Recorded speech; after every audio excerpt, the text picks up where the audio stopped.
What's going on, guys? It's your favorite mortgage lender, Abdel Kouatmi, Got Mortgages. We've got a special guest, my good friend Dennis with KW. Dennis and I actually met about 2-3 months ago, if that, and it's such a small world, right? We were introduced by one of our loan officers, and then shortly thereafter we ended up getting invited to a networking group, and Shirley, who's the exclusive seat in there, Dennis. Dennis and I hit it off.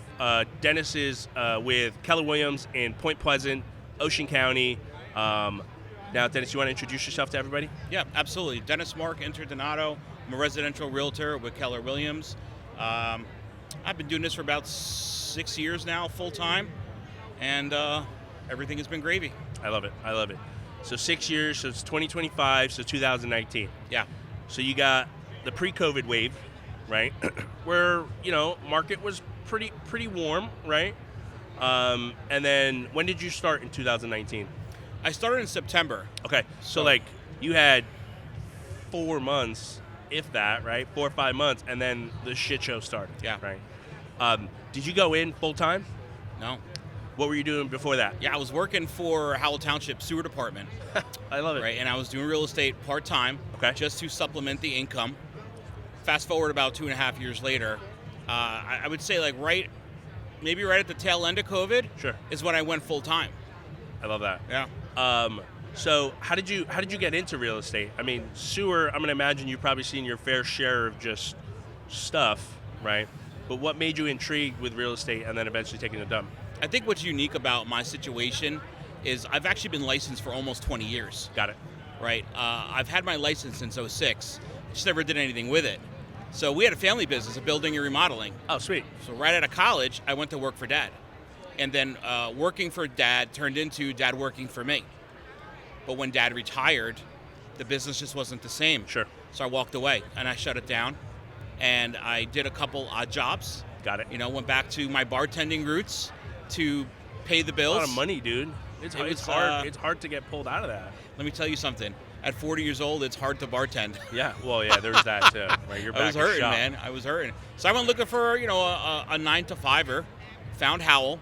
Supplemented with the real estate, and then the real estate. I always used to tell people my career was getting in the way of my job. Sure. Right. And real estate ended up becoming the career, and I left the job for this. I love that. So you've been doing it full time now for just past 4 years and change, right?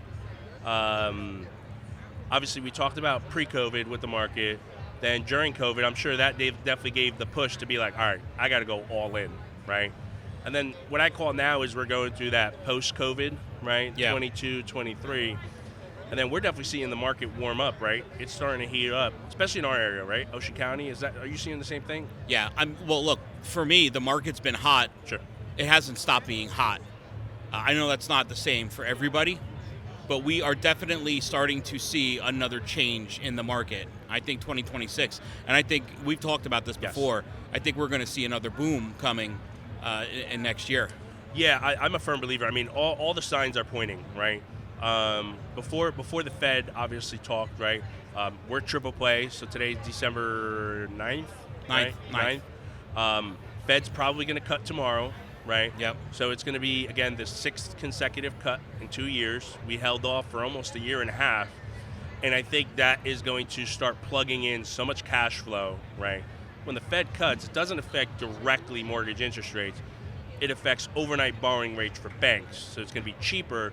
So we're now even seeing it, put it in perspective, like where clients are actually, or I should say investors. I mean, we're starting to see, I call it the heartbeat loan, right? Where we have an investor that we work with. The client puts 20% down and has 9 months reserves, they qualify. And you know me, I'm not one to talk programs, but I saw that and I'm like, holy crap. And they've got some special government incentive that allows them the ability to do it. It could be primary or investment. So that's powerful because a lot of people, I mean, you're in a divorce group, right? You did your certification, all that stuff. A lot of people are going through, unfortunately, divorces, especially after COVID.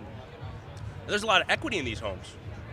So if you're someone out there and you're like, I can't afford because either I'm my husband or my significant other was the breadwinner, and you're selling your property, you have access to that capital, you do have the ability, whether it's to downsize or upgrade that house, right? And I bring this up mainly because those type of programs were not around in 22, 23. Right. Everybody was becoming super conservative. At one point, some institutions actually jacked up their minimum, credit scores, right? I've been with PRMG my entire career. We've always kept it flat at Fannie Freddie guidelines, which is one of the reasons why I love it. So are you noticing some of that shift too with some unique opportunities, whether it's investors or whether it's just some clients taking advantage of some of this stuff? We're definitely seeing, so what I'm seeing on my end really is buyers are starting to get more savvy. Sure. And they're starting to educate themselves a little bit more on what else is available to make things affordable for them. Sure. Whereas, maybe a couple of years ago, people would just rely on the lender, right? Hey, what can I get? Can I get pre-approved? Yeah, sure. And I would come in and say, oh, great, what type of loan did you get pre-approved for? I don't know. Yeah. Right? Lack of education. Right. But that's changing now, especially with AI and things like that. Everything is a search away. Yeah, I agree. And it's such a great segue into my next topic point, right? We talked about the market. Like I always say, the market's a non-tangible. I can't control it. Right. So if rates are up, market's down, home price, especially us on the East Coast, there's like 3 houses for sale. So, you and I share a same wealth of knowledge in regards to branding, right? We're both repping our stuff. Yep. Right. We always talk about it. As I say, I don't own any piece of clothing outside of my Got Mortgages stuff, and we have fun with it. And you share that same sentiment, right? Yeah, when did you really start figuring that out, and then kind of running with it from there?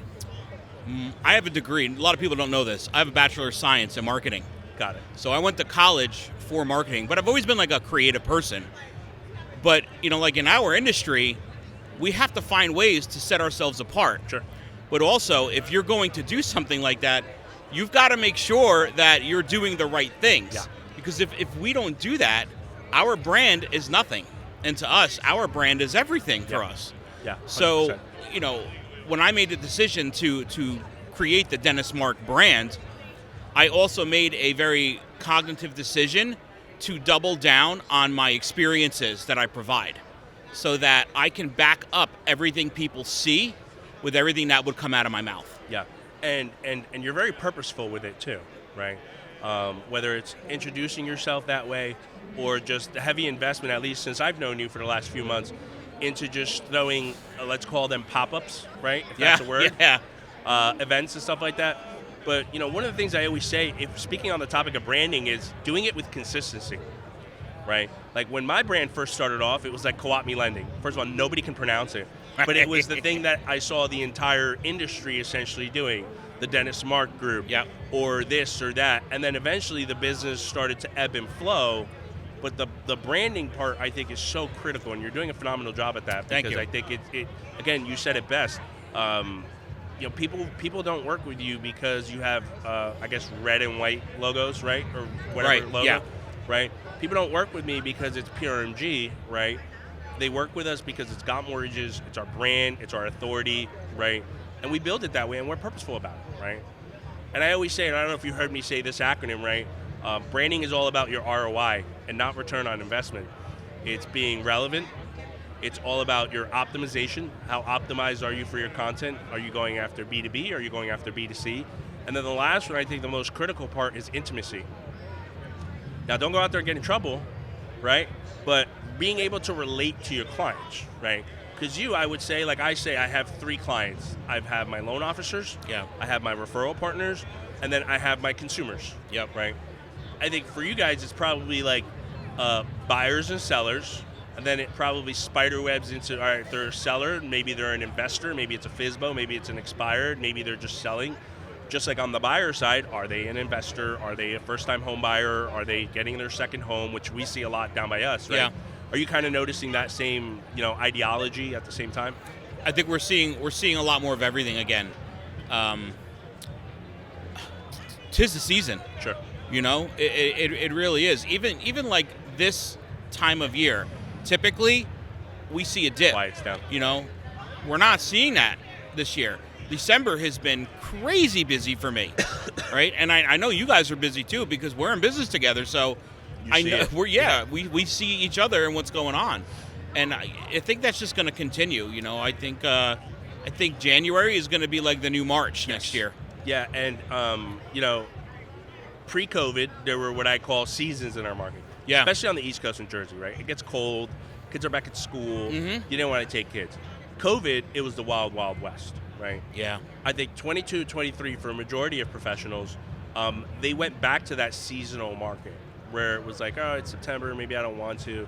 And it also didn't help that around that time, September, October, rates actually were like 7, 8 in 2023. So that just totally crushed the industry. Now, speaking on that, outside of markets, we're obviously seeing now, in my world, and I'm sure yours, a lot of different professionals exiting the industry too, right? Are you guys still kind of seeing that same retrospect as well? First of all, good. Yeah, 100%. 100% needed it.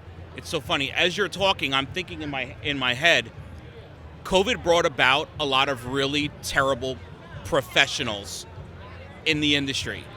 I'm glad we're seeing that exodus. And yes, we are seeing that. And I hope we see more of it. Because, number one, you don't belong. You don't belong here, right? You can just go and take a test and become a realtor. But I say this all the time. There is a difference between a realtor and a professional realtor. Yes. There's a clear difference. Just like in mortgages, right? Same thing. There's a difference between someone who calls themselves a lender and someone who prides themselves on what they do as a professional mortgage lender. I love that. Yeah. It holds true. And again, it goes back to the branding. It goes back to who you want to be in this industry. Who do you want to be in life, right? Do you want to just make money or do you want to provide value? Sure. You could do both, but one of them has to take precedence. I think we both know which one is the more important one. I love that. So you guys heard us. We talked about knowledge on the market, understanding the ebbs and flows in a hyper-local market, and then understanding it from a national perspective as well, I think is important. We talked about branding, the importance of branding. If you're a professional out there, you don't need to start off the races looking at an established business, right? Take the leap.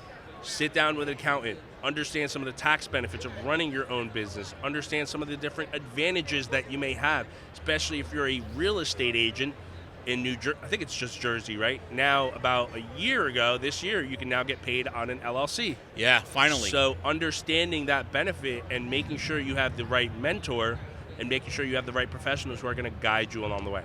Dennis, appreciate your time, my friend. Thanks, man, brother. Thank you, brother. Appreciate that. Tune in. We'll catch you guys next time. Again, Abdel Kouatmi, Got Mortgages. Talk to you guys soon.